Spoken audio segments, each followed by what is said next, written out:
nepalnews.com.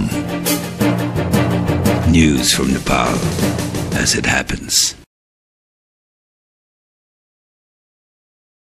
Press काउन्सिलबाट गरिएको अनुगमन र विभिन्न दलबाट रेडियो नेपालबाट प्रसारित घटना र विचार कार्यक्रमले आचार संहिता विपरीत काम गरेको भन्ने गुनासो आएको भन्दै सो कार्यक्रम मतदानको दिनसम्म प्रसारण नगर्न निर्वाचन आयोगले निर्देशन दिएको छ। आयोगले सो समयमा निर्वाचन सम्बन्धी आफ्ना र मतदाता शिक्षा सम्बन्धी सूचना सम्प्रेषण गर्न समेत निर्देशन दिएको छ।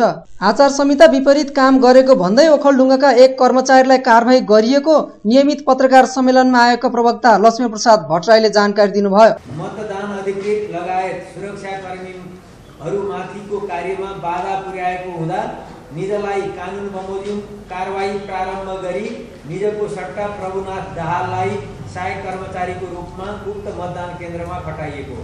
आचार संहिता विपरीत भए गरेका भनी कांग्रेसबाट आएका 72 र माओवादीबाट आएका 59 घटनामा आवश्यक कारबाही गर्न गृह मन्त्रालयमा पत्रचार भएको समेत उहाँले जानकारी दिनुभयो। Bureau report, nepalnews.com।